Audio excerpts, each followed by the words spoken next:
Hello, everybody. Happy Tuesday. I think it's Tuesday. Sometimes days blend together. So welcome to all of you. We are having our daily Natural Health News live show. We're going to talk about COVID news. There's actually a good amount of news to share with you. Also, we're going to talk about the heat wave that is infiltrating multiple states here in the US and the impact on your allergies. And you know, it's never fun to have allergies during a pandemic because you're not sure if you're having allergies, heat-induced allergies, or if you have COVID. So we're going to talk a little bit about that. I'm also going to share with you a personal scenario that happened yesterday that I think can be quite relatable to a lot of our viewers. And for any of you new, welcome. I hope you'll join our community here. Hit the subscribe button on YouTube. Follow me on Instagram TV. We are in a global pandemic that is growing by exponential rates here in the US. So if you are sitting here in the US, comment down below, let me know where you're tuning in from. And then also for our worldwide viewers, I'd love to hear all of you. Hopefully the audio is okay. So YouTube, thanks for moderating, Pat. We love you. And JP Soso and Jenny and Tanya, got a lot of regular faces, Emily. Welcome, Lori. I'm excited to have all of you join me today because there's a whole bunch of information specific to a multitude of states that will probably also start to see things trickle down. So let's just dig right on in. The world right now is at 14.7 million cases. The US yesterday posted 3.895 million cases. And we are growing in our fatalities, even though we are seeing a few decreases, not significant, and by no means like 0.001 or any of the kind of misinformed false info that is being spread about the fatality rate. But we are seeing an increase in fatalities every day. We're seeing a few hundred people die of COVID. Yesterday, we had 431 fatalities. US citizens died of this coronavirus. Giving us a total of 143,032 lost Americans. California is still kind of dealing with the increases there. The hospitalizations continue to plague the ICUs and the ERs. And some of the communication is that there might be a lockdown in LA or LA County, but that is a threat at this point. There is a really great video I'd encourage you to check out. I think I saw it on YouTube because, I'm a YouTube user, consumer, and producer of content on this platform. And, I think it knows what I'm talking about. So it gives me more COVID-related details. And there's a video of these gentlemen who are passing out masks. And it's very interesting, just the communication he ends up encountering. But that's in California. A lot of beachgoers. Nobody seems to be wearing masks on the beach, even though there's a lot of walking and exercising outside. So we'll stay on top of California, but I do want to highlight, before we obviously dig further into the US, let me just quickly hit a few stats here in the world. Brazil's at 2.11 million. India is at 1.156 million cases. Russia's at 783,000 cases. And South Africa is continuing to increase. They have 373,000 cases. That is up by 9,000. And Spain, in the last 3 weeks, Spain has posted 3 times the amount of cases. Catalonia is one of those areas that they might be implementing now. There seems to be a little bit of a spread. And at the center of this growth over the weekend, Spain had 4,500 cases. And Spain is just slowly, they've just slowly started to reopen. And so they're seeing the spike from the opening activities. They going to be acting quick in terms of just, how important they're going to be locking down again or minimizing activities, given how impactful the virus was to Spanish health community. So just want to give you that. That's an example of a epicenter that was overwhelmed. They've gotten it under control and they've started to open. And as people are getting more social and it's summertime and they are seeing some increases. So let's dig back into the U.S. So the Florida, I want to talk to you a little bit about Florida. There's a lot on in Florida. Florida surpassed a big threshold yesterday. Now have over 5,000 deaths, and I can't say Floridians because some of the folks that passed maybe were wintering or spent half their time in Florida. But I do want to communicate there is definitely a very large increase in cases. ICUs are just tragically at capacity. I think there's only 20% of ICU bed availability statewide. And if you're familiar with Florida, Florida is a huge state. We go all the way down to Key West, got all the Keys, then up Miami, and then the whole entire state. And then we have the Panhandle that touches several southern states. It's a huge state. There's a lot of differences from Panhandle to Miami and everything in between. A lot of different types of industries and a lot of mobility too, in terms of people going on vacations, and that could be what might be at the heart of what's plaguing Florida.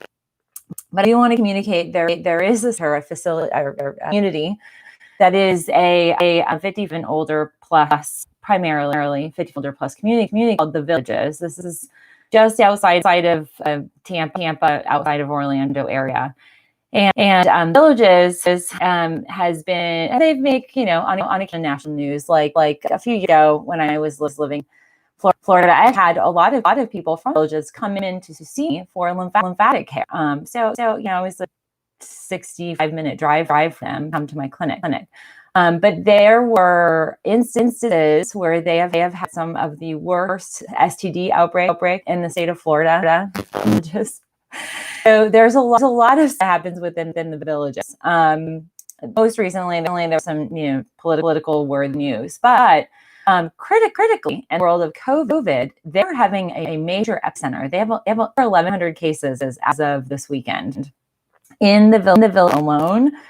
It had been touted by the guys like, see if these are good or good, and that's so. And unfortunately, Villages are individuals that have underlying health conditions. They have existing health challenges, and they're of an age they're at greater risk. So that is something that we need to be watching, because the Villages all on its own could fully overload and overwhelm the Central Florida corridor. So we call it the I-4 corridor. It's the main highway that runs from coast to coast, and could very much overwhelm the hospital systems there, as there's gouging and surge capacity reach. I do want to make a note that the teachers union is suing the governor about the reopening of schools. In the note of schools, this deciding body, I know what they're called, but a deciding body that oversees high school football in the state of Florida met. And I'm honoring the tradition. I'm a state Seminole from undergrad. So I went in for my bachelor's degree. And I'm very proud. So many of you, we're big football fans. We're an ACC community here in our household. Brian went to Virginia Tech. The little side note on that, we didn't obviously know they're in college, but both were at the Sugar Bowl game in 2000, where SU kicked Virginia Tech's butt. They did have Michael Vick, who was an awesome quarterback, but we won. So that is college, and we left. I left in the sea of Bobby Bowden. So anyway, I say that for any who appreciate college football, just know there's a big football and baseball are big in Florida. So this is really big. This committee met for hours yesterday. I think it was a total of 8 or 10 hours deliberating, having all sorts of discussions about what do we do about high school football.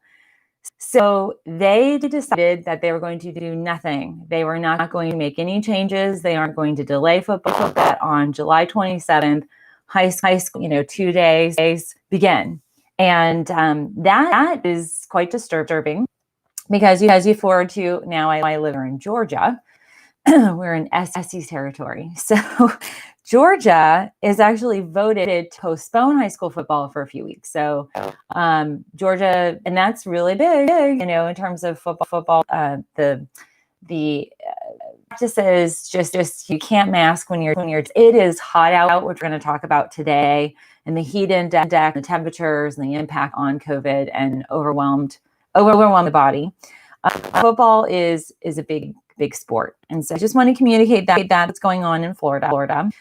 Texas, the Rio Grande Valley, so the border parts of the Texas-Mexico border, they are getting hit hard with this virus. And one of the things that they're seeing is that the healthcare system, and this has been I've been talking about this quite a bit. One of the things that they're seeing is that the healthcare facilities are so overwhelmed. If you are if you are a pregnant mother, ready to go into labor, you're going into labor, they're now seeing and recommending that the mothers labor in their cars until space is available, that they have maxed out capacity. I mean, that's insane. And what if something happens with the mom and the monitoring and all of that? So, it's definitely dire in some of those communities. And I know we have a lot of you who watch Houston and Dallas and El Paso, all over Texas. Texas has some of the largest counties in the U.S., and there might lots of dense populous communities, even though it's a huge state. Now, also, let's dig into a little bit more about Georgia. So Georgia, our governor is suing Atlanta mayor about swearing. Yesterday, Governor Cuomo came to town. They have crafted a collaborative partnership. He did this with Atlanta last week, but he didn't come to town, I think partially because our mayor has COVID. But basically, an additional collaborative effort in Savannah specifically. They're partnering and giving Savannah, their Department of Health, a ton of resources: face masks, face shields, ventilators, a lot of materials that we're seeing on back order blog. And also coordinating contact tracers and tests, and even some cool professionals.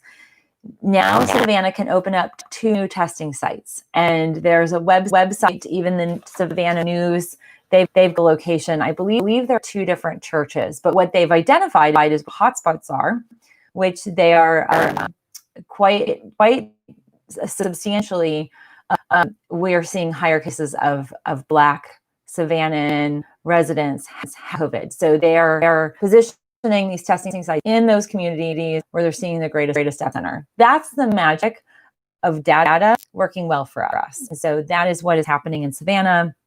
That's a good thing. The other thing that is a positive thing, Georgia, the Department of Health in Georgia struck a deal with a new lab vendor. They supply lab tests, and they can give us additional lab capacity of over 10 or up to 10,000 tests a day. So they can give us a to run tests and also run up to 10,000 additional tests. Right now, Georgia is in an 8 to 10 day hold in some cases, depending on the lab who all ran your tests and all that. So this company is called Mako, and I believe they're going to be online next week or in the next 2 weeks. So it's really big. This will cut down the turnaround time to 2 to 3 days. Some reports last week, studies came out that really any delay of 3 or more days of getting a test back means you have just no way of managing the spread.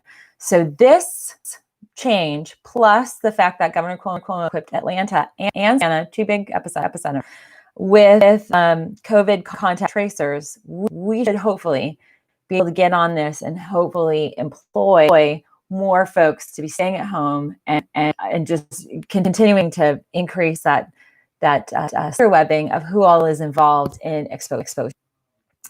Arizona, let's talk a little bit about Arizona. So Arizona is now outsourcing or utilizing additional facilities for the COVID patients who are dying. So they've the medical examiner's office has apparently a lot of space. They can hold additional 150 bodies, which is really crazy when you think, gosh, that's a lot of people. And these are numbers that we're going to see really overwhelm in Arizona. Tucson's Arizona, the average ICU stay for a COVID patient is anywhere from 21 to 25 days. So, the challenge that we also see is not only the overwhelm of healthcare providers, these beds. So everything is about a bed. A bed is lots of dollars for science. New patient, new procedures, all things. Everything is cost oriented, and so a bed is a valued commodity in the hospital world, for especially the for-profit hospitals. And if you don't care for profit, they totally are. And the goal in any hospital is just like a restaurant. You want to turn your tables, you want to turn your beds. So the fact that folks are staying in ICU 21 to 25 days, there's not a lot of ICU bed space anyway. And when it's occupied, it definitely put cramp on the entire system. And that's what we're starting to see. Different hospitals across the U.S. in these epicenters need to turn whole floors, med surg or whatever, into ICU beds. They have to, fully equip it with different items, and they also have to create the negative pressure to minimize the spread. But they killed it out very, I'd say rapidly, and then they definitely are seeing these beds stay occupied, and that also just trickles down in also the level and availability of care. So Arizona did not have a mass yesterday, but they had over 1,500 cases of positive cases. The challenge in Arizona is that lab capacity. There are lots of delays, and I'm curious if anybody is on here in Arizona. Okay, so what we're gonna do, I have to apologize. Finally, I'm getting my ink. There's been all sorts of delays. Ryan's sound's working, I think, with Gabriel, and the dogs bark. So I'm on the lookout for the FedEx guy. One of the things that we have on, this is part of the topic, is that there's a massive heat wave happening. It is hot. Like, we are now fully indoors. We only go outside early in the morning and later in the evening because of the heat, and especially littles get overheated. We have to be careful about this. The heat wave is impacting the testing. So, for instance, multiple states are having these free or outdoor lab, the free or outdoor testing, because we have people sitting indoors, it's outdoors. And the challenge with that is it's so hot. For instance, since DC closed their outdoor public COVID testing sites. So the heat also, when I say heat, it's like feels like 100 or more. And there are heat warnings, Philadelphia, DC, Philadelphia, Washington, D.C., New York City, or all over New York. But this is quite overwhelming, and it does induce symptoms that could make you think you have COVID. We're going to talk about that as well today. I do want to highlight some big news. Congress is beginning negotiations for another vaccine relief, or not vaccine, virus relief. Some possible things that we're going to see it. Well, first and foremost, yesterday I reported unemployment. This is the last week of the 600 plus federal government unemployment bonus. They're going to talk about maybe ending that, the $600. Possible credits for businesses that are buying PPE. I mean, a big investment to open and to have all the equipment, materials, and supplies. And, if you run out, you can't provide services or see people. They're looking possibly an injection of money into schools, universities, and businesses. They're injecting money into the schools, but what they're also looking at doing is providing liability protection for schools, universities, and businesses regarding if somebody, what happens if somebody contract COVID in your facility or your location or business office. What do you do? Technically, you're liable. I would be liable. And with that, in insurance that we all carry and have to carry when working with individuals. It's expensive, mortgage payment. It's a whole lot more than usually the rent that you pay. And part of this is that the liability of COVID, it's not covered by these policies. And so the business is liable, and not everybody structures their businesses to protect them from personal liability. So that's a big challenge. So then it'd be talking about that. And it's kind of interesting. I had actually looked into this when I decided in college, in my last year of college, I decided I didn't want to go to law school. It was a big epiphany in my life, and I'm so grateful I did that. There was a point of like I want to go and travel somewhere, and before I decided on teaching and continuing my education in Japan, I looked at something called AmeriCorps, and often where they hire students of college, and you get a small amount of money, but you're doing volunteer work, and you're just really kind of getting some really hands-on experience. Well, this new bill might look at expanding AmeriCorps and using that group. I mean, they're talking about moving them up to like 25,000 individuals. They're at 12,000, like 0.5,000, or 12.5. But when I was in it, there were only like 3,000 or 4,000 that were selected. It was a really big deal if you're going to be asked to apply and be considered. So that's really because these individuals might be those people manning some of the testing sites. They'd also be trained for contact tracing. That's very promising. Like it's a little tidbit of news. I was digging around a lot of holes about the bill. And there was only one little bit about it. And so I hope it moves forward with that. But that could very well be good for us in terms of limiting just how overwhelmed some of these states are. Knowing we're going into cold and flu season and the winds of need to be indoors for the most part. This could really help us with some of these efforts. If we have 25,000 young college grads and they're all calling people, manning sites, and also can relieve some of the frontline workers training. Kim, her daughter was in AmeriCorps. Yeah, it's an amazing program. Okay. All right. So that's one thing. And then let's talk about some studies. I've got one new report about the Oxford vaccine. That's Oxford, University of Oxford and AstraZeneca, that partnership. They're now in the phase or trial, part 3 of the trial. Phase 1 and 2 I reported about. I also reported they have phase 3. It's underway with humans in Brazil, South Africa, and the UK. The US is going to be coming on board with this at some point.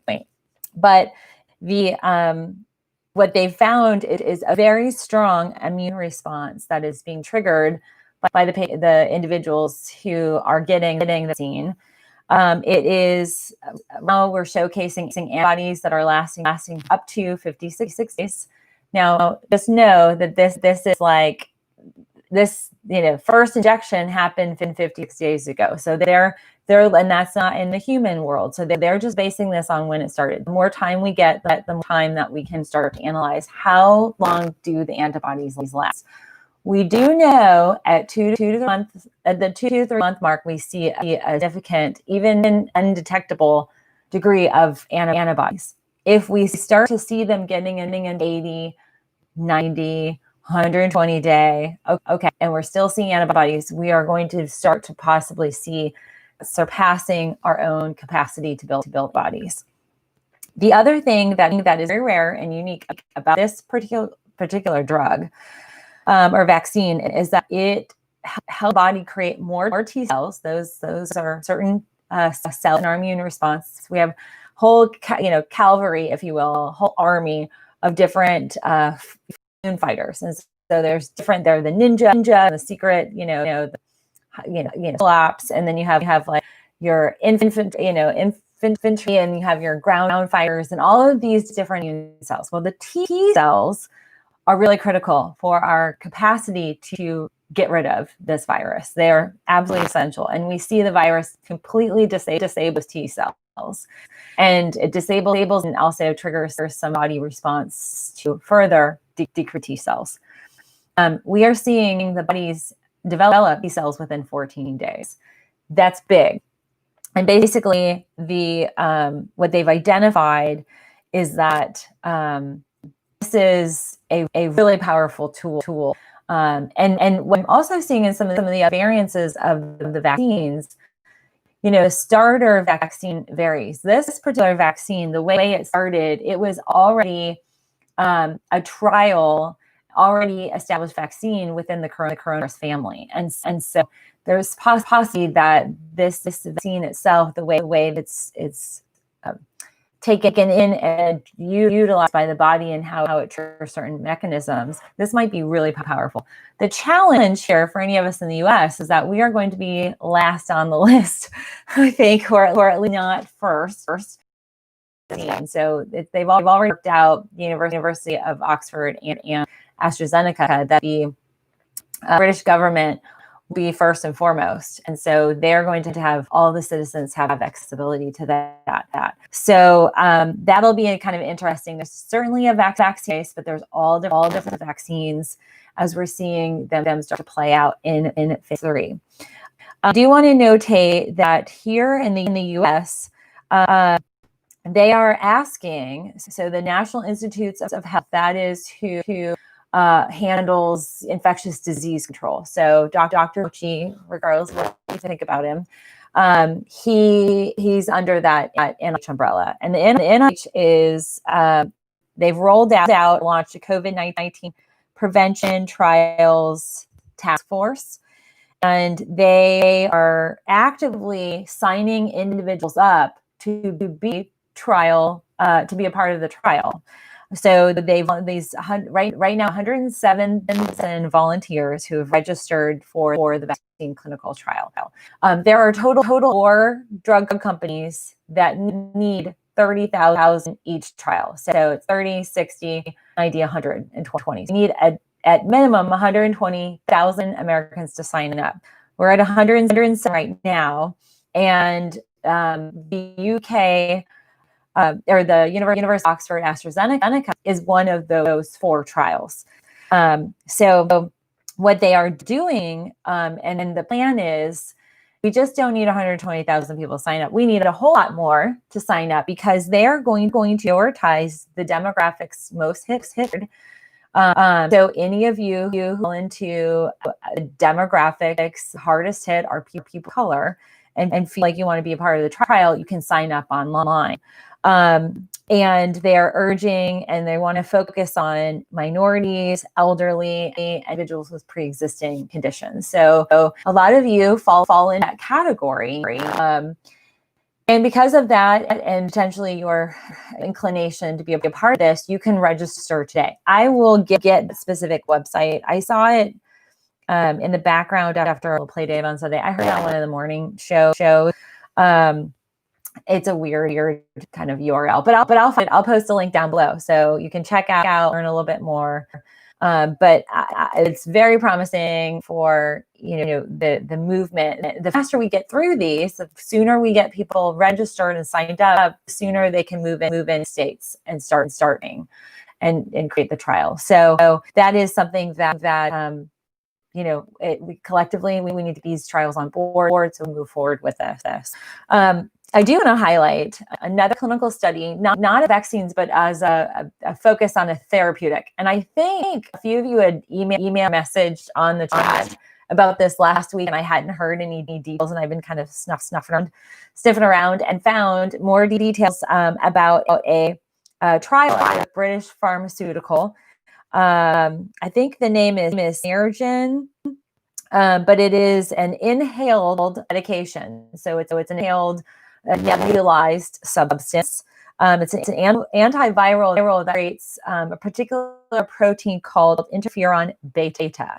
And what they're seeing is the individuals who are coming into hospitals, they're sick with COVID, they get this treatment. And I don't know the sequencing. I think it's a series of treatments, but they take in this nebulizer of this particular pharmaceutical compound.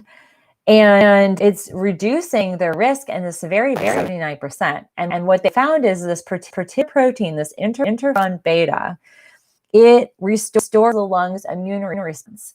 And the way this virus particularly works is it invades and targets these two. These are a particular type of enzyme receptors within your body. ACE2 is often found in great quantities in your lungs, in your heart, kidneys, brain.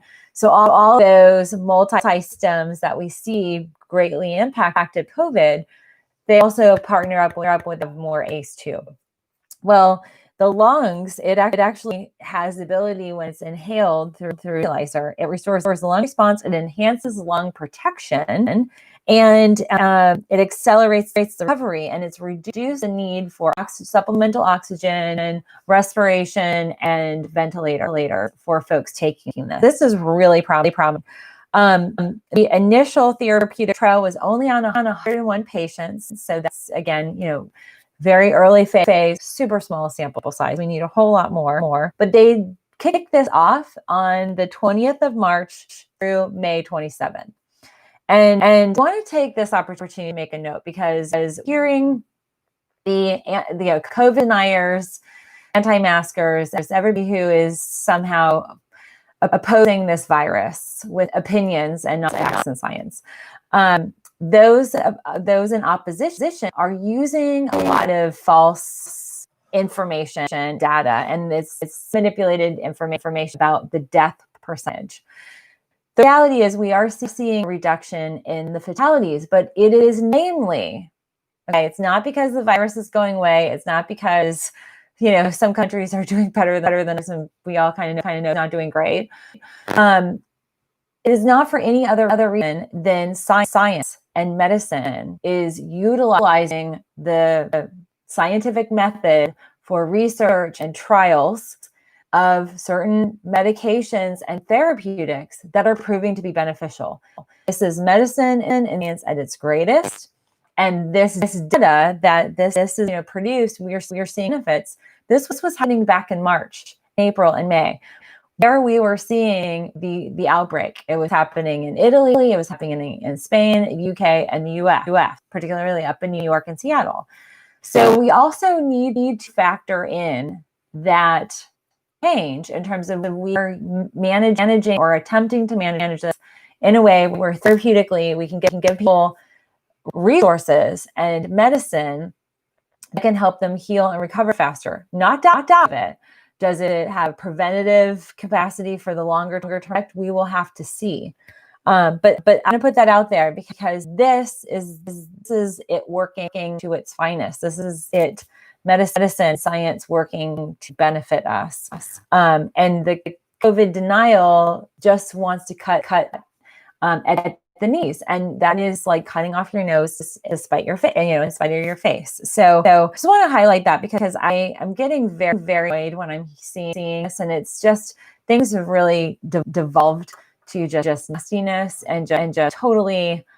It's just out of control. Like anybody who values information, data, and looks at things deeper, further than a headline, and really reads who's being referenced and whatnot, and actually reads the article, because sometimes the headlines are clickbait. We need to go deeper, and is problematic in the world of trying to get over this, heal from this. So I just put that out there. Now, today I really want to talk to you guys about, let me just mark my little time. I want to talk to you about what to do when it happens. I got a text message, one of my oldest patients, in terms of length of time I've been working with. Like, and when you work with me in a physical setting, a lot of times, especially after a really intense cancer therapies and surgeries, we see each other often. A lot of my patients I see sometimes several times a week, for weeks and years, and you become friends with. I've like all my people are family. I get to know everything about what's on with their health. We talk about families and just really have a good relationship, and I am proud of that. And usually time with me is an hour. That's a long time. And when I'm working on people and motivating lymphatics, particularly, that space is very personal as well. So when I get a text from one of my favorite initial breast cancer patients that I had under my wing as a private therapist, like yesterday, it's very concerning. Things are hitting close to home in terms of COVID exposure. So I'll just set up, some details. It's a female who is she's over 50. She has gone through hell and back with a really aggressive stage 3 breast cancer that involved multiple surgeries, a movement of a muscle to the front of her breast and reconstruction, a lot of stress in her life, and also major changes, work and move and all this stuff. And she continues to thrive and survive with her post-cancer recovery. She's even had post-cancer recovery complications because of the medicine she's been taking. It's developed growths in other parts of her body and all sorts of stuff. So I've been with her for the long haul. I get a text message from her saying, it was about an hour after I finished yesterday's show. And it was, I just finished a 3.5-hour meeting with a guy who was wearing a mask in our office, who then decided to tell her and her boss that he had been feeling nauseous and had a headache and has been feeling sick for several days. Meanwhile, they work in a multi-complex. And in one of the complexes, there are a few COVID cases. One of those cases is in the hospital on a ventilator. So she says, I've been exposed. I'm taking vitamin D. What else do I take? And I will say I've recommended a lot of things for her, and she actually has a whole bunch of stuff that I would recommend anyway. But we went through okay, what happened? Were you wearing a mask? No, I was in the office and I didn't really think about it.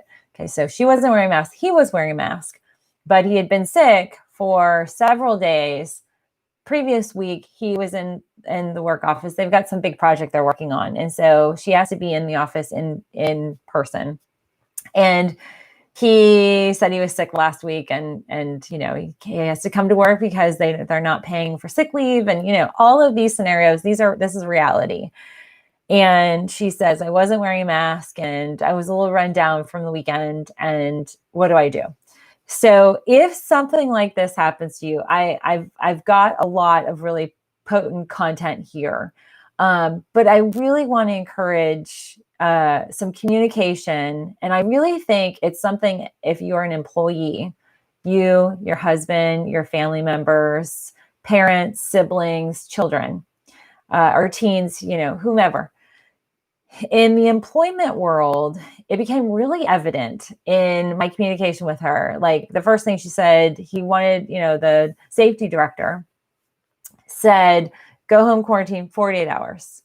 Okay, so that is not the CDC recommendation. Yesterday, I highlighted for all of you, and it's just so ironic because I'm like, oh my gosh, this has changed. And, we went through what would be a recommendation, especially for that guy who's sick. What his recommendation, we know what that would be, and also for somebody exposed. And so quarantine 14 days, not 48. And how many companies, it really posed the question, how many companies are skirting this? How many even know about the CDC guidelines? And if they know about them and they're not following them, they're putting people at risk, i.e. the liability that we're talking about. And so it's just eye-opening. And, if I can serve you in this capacity, it's just communicate what somebody I know is experiencing. And she is high risk, very high risk. And this could very be, if she has COVID, she could be hospitalized. It is one of those scenarios. And so we, as always, I strategize, okay, different scenarios, best case, worst case scenario. Best case scenario, you're working from home for the next 2 weeks. Here's a link to the CDC guidelines. Send that to your safety director, educate him or remind him about what the guidelines are. And and the best way to keep you and all other employees healthy. Two, this is where we did go into, okay, she's actively followed by oncologists. She has her annual screenings. And if any of you are sitting out there with specialists that you are routinely seeing, and you fall into this category where you already know you have, you might experience bronchitis. Every time something happens, you get bronchitis. Well, if you know that, you need to make sure that you have all the things that you normally would have, the medication on hand or a script, ready that you can fulfill at a pharmacy, have all of the nebulizers or any of the stuff that you need, the breathing treatments at home, get those medical orders if you are concerned about, having your medical oxygen. These are things where it is, we need to be preemptive. And honestly, I feel like I failed her, because what I always try and do is equip my patients or anybody I'm working with to be armed and equipped with the resources you need before it happens. And so, she's like, I don't feel any symptoms. Yesterday I felt the effect of, having fun with friends, but today she said, I'm feeling fine. So I said, okay, well, let's do this. And so we had a whole list of things we needed to do: call our oncologist, call a few of the other specialists, and just know that when you get exposed to any type of virus or bacteria, these are the things that happen in your body. So we already know if you did get exposed, the likelihood is that plus a whole bunch of other things might get exacerbated. So at least let's target what we know traditionally happens. And this is what you all can do. So I want to highlight that, because this is powerful. Also, I feel like it gives you a sense of control.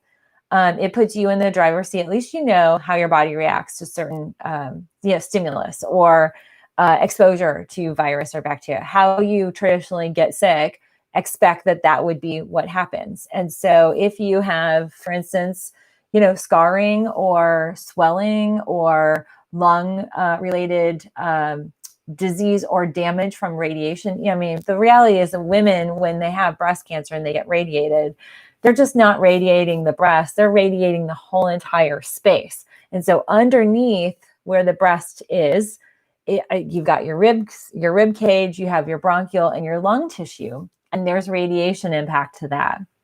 So and she was like, okay, yep, I'm doing it. I'm calling it. So she gets on it. I got her list. She's got a whole bunch of stuff coming her way from Full Script. And now she just sits and waits, which is terrible.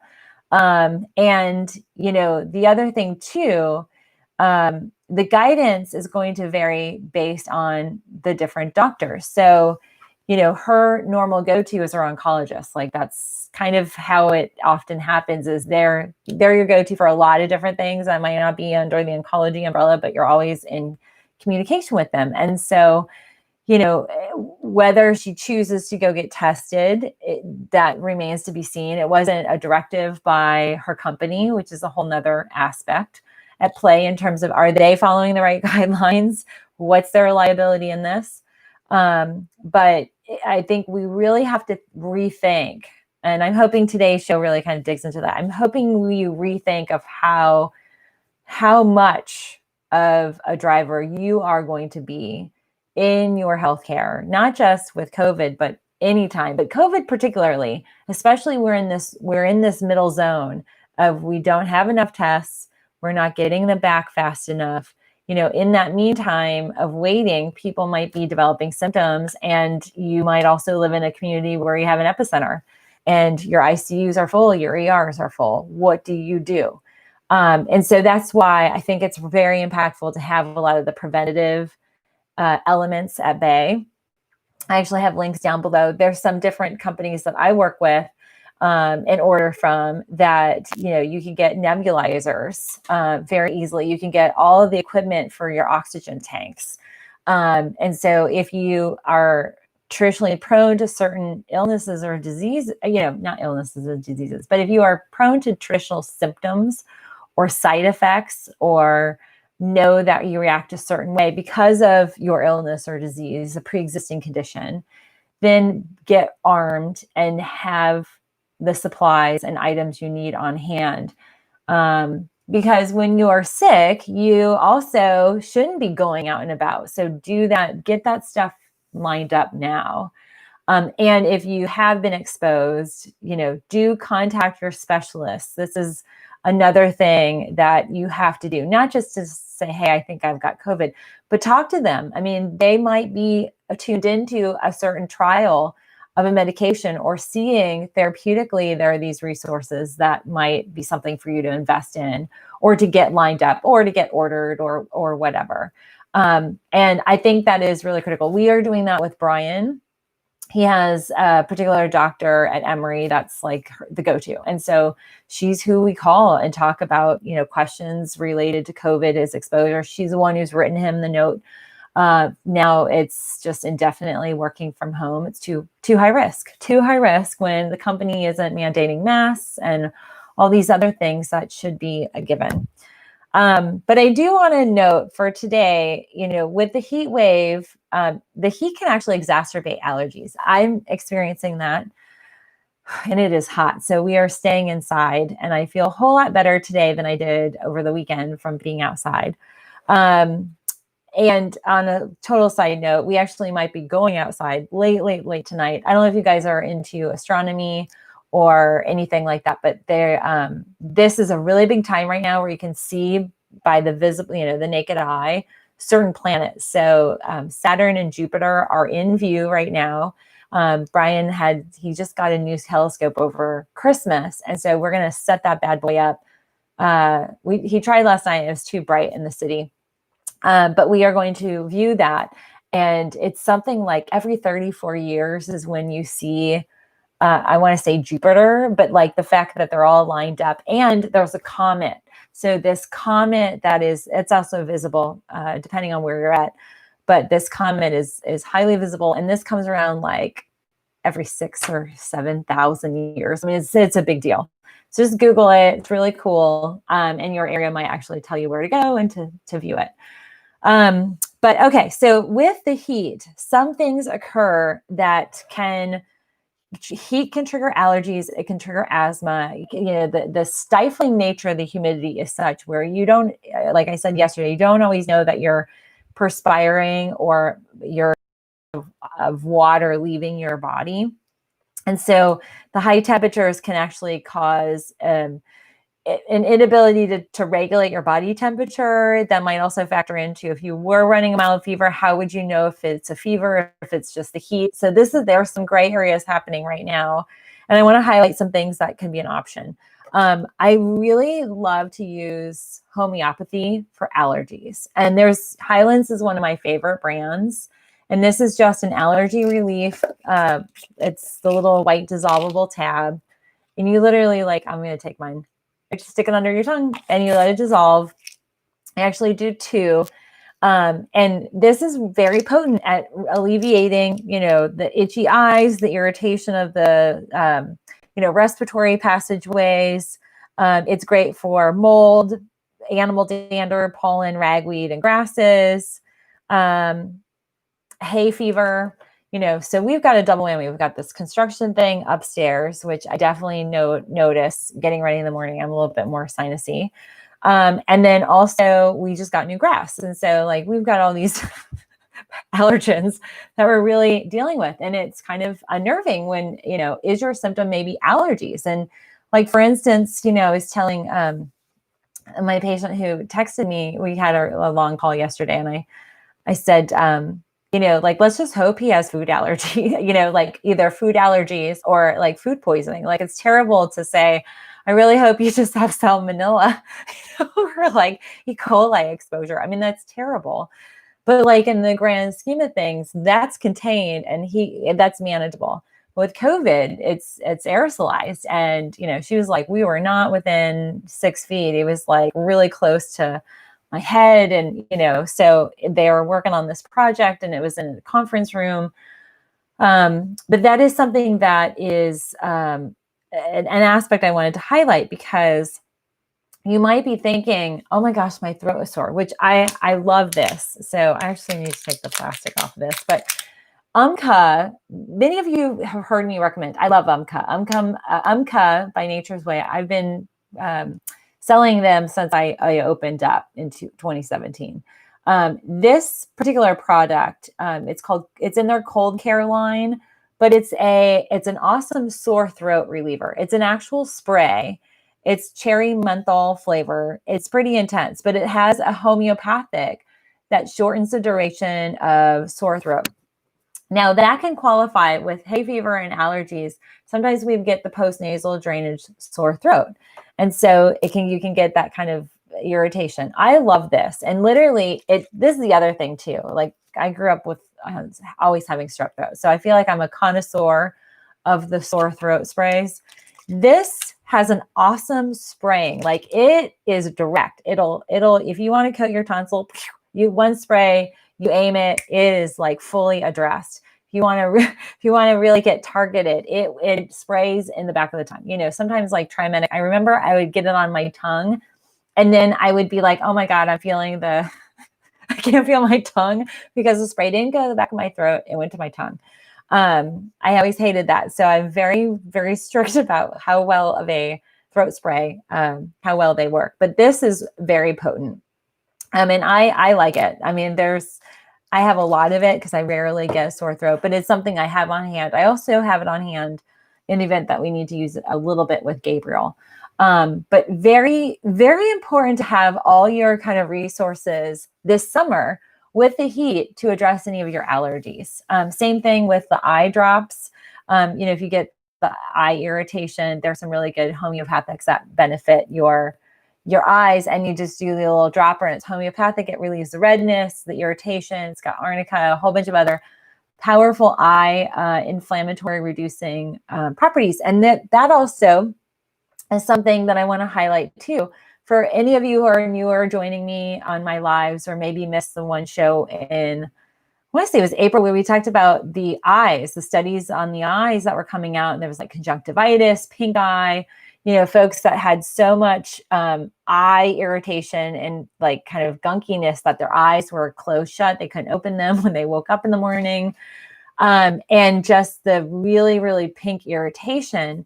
Those same eye drops and chamomile are very powerful at alleviating the eye irritation. And that, I use that homeopathic in an allergic state, but I would also use it in a COVID state as well.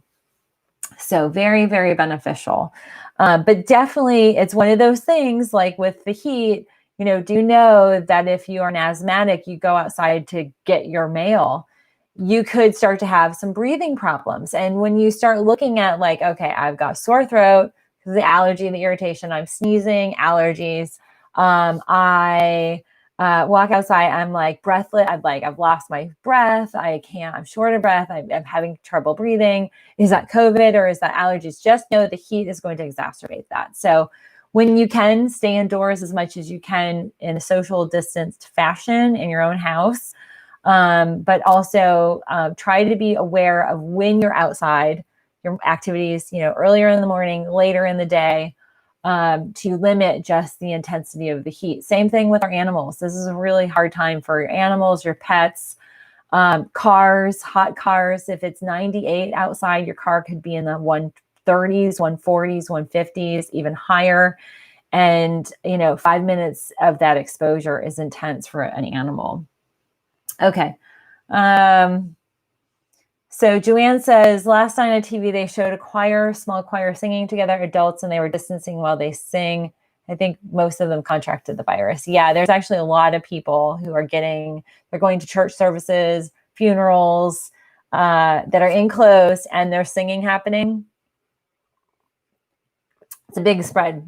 Singers are not going to mask up before they sing. One of my favorite things now that I'm doing is watching comedy on YouTube.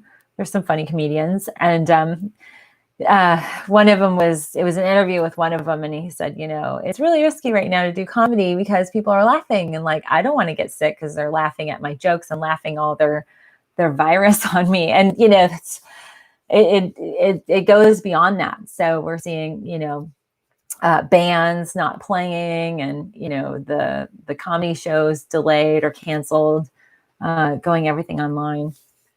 Excuse me. Okay. So I hope this was helpful for today's show. I really wanted to dig into the fact that the heat is really exacerbating allergies. So if you feel a little like, oh, it's intense, just know the intensity of the heat really increases the pollen.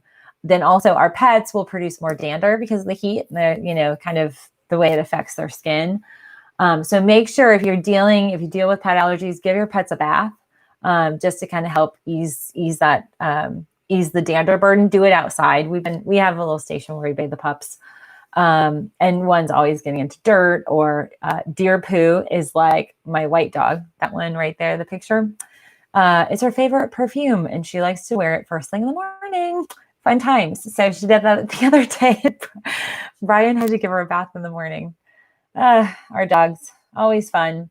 Okay, let's see. Kathy sings in a PNW team. We keep our distance, but it's hard. This platform is really small. Yeah, it's singing is for sure a health hazard at this point, because it takes just one of those individuals who's singing to be sick or asymptomatic. And so depending on if you guys are actively like quarantining or really limiting your social exposure, you might be okay. But, the one thing with this is the more you widen your bubble and allow other people in, you're allowing their bubbles and who they bubble, who they bubbled with. I mean, literally, what I'm seeing right now in our area, it's probably consistent with other areas, but there are tons of mothers who are trying to create these little pod groups where they're like, I'm going to host in my backyard a little preschool. We're going to hire a teacher and we want 4 kids. And so they're creating these little pods. And the idea is that these little pods, that's who they engage with. And, that becomes really critical, that you keep your little bubble as small as you can. The smaller it is, the healthier potentially it could be for you. While that's not fun socially, and it's definitely restricting our ability to live, the normal lives that we're used to. At this point, until we get some sort of sense of control over this, it might be what a lot of us need to continue to do. It's just crazy. And to be honest with you, the heat might actually help that. It's too hot to, hang out outside. For a while in like June, Brian's parents came over, I think 2 times, and we met them outside, and, our porch, we can social distance. They wanted to see all the yard stuff and all my flowers and everything. But it was hot, and, they came at a certain time that was more comfortable, but it is still hot. And so, the heat is pretty intense. Let's see. Oh, the name of the spray. Okay. So the name of the spray is called Umcka. I'll post links down below after this wraps. I love this stuff. This is hard to find. I usually have it on my shelf, or I buy it online. So I really do hope this was helpful. I appreciate all of your time, everybody. And, just keep doing what you're doing. Stay in the game. We are in it for the long haul. I will recommend a really good I think it's on Netflix. I think it is. I think it's on Netflix. I want to recommend an awesome documentary kind of, but for any of you who are sports enthusiasts or just lovers of basketball, Brian and I are at the end of the series, but there's the documentary of Michael Jordan and the Bulls team.